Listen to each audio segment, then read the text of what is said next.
आज आम के लेटर श्री रामचंद्र चित्र केमिति बनैबा अति सहजरे शिखेबा।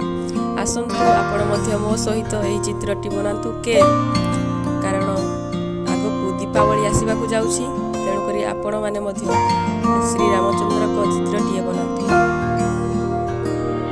एबे आम श्री रामचंद्र को मुकुट बनाउछंती। एबे पत्तीटीए करि दियंतु, पत्ती उपरे बिंदु दियंतु, स्ट्रेट लाइन दुटा सेम आरो साइड मध्ये टाणतु। आमे मिडिल रे गोटे पॉइंट दबा, तापरे आमे मुह को बनेबा। काहे कि ना मिडिल रे गोटे पॉइंट देला आमे मोर शेप को भलो से बनै परबा।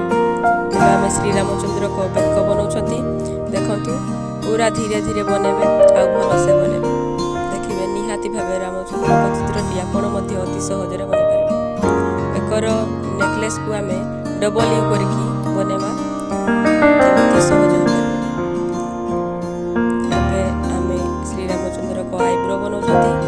या परे आखी से मारो साइड मध्ये दुई पाख समान हैला भली बनेबा। एबे श्री रामचंद्र को आखी मध्ये बनि गला।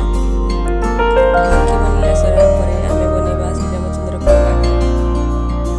देखो कोई बनेबा बनै नेबे। देखंतु बहुत ही सहज होबाकू जाउछि आजिर चित्र। भी सेव करिकी ओठको बनातु, आपण मानको मध्ये सुविधा हबो। एबे श्री रामचंद्र को चुटी आमे बनाउछंती। तापरे आमे श्री रामचंद्र को कान बनेबा, तापरे कानर कुंडल बनेबा। बनि जाइछि कानर कुंडल। एबे आमे श्री रामचंद्र को धनु पछपटे जो धरि जाती धनुषर से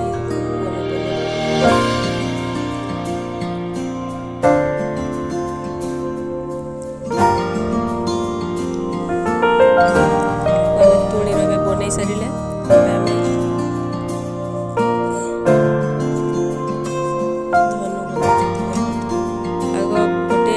तापर डबल एस करिवे।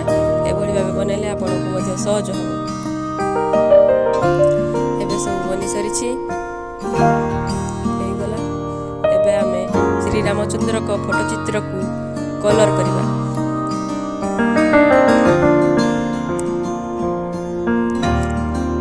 श्री रामचंद्र काहे कि वनवास जाइथिले, आउ केते वर्ष पई वनवास जाइथिले, आपण माने मध्ये मते कमेंट माध्यम रे जणातु।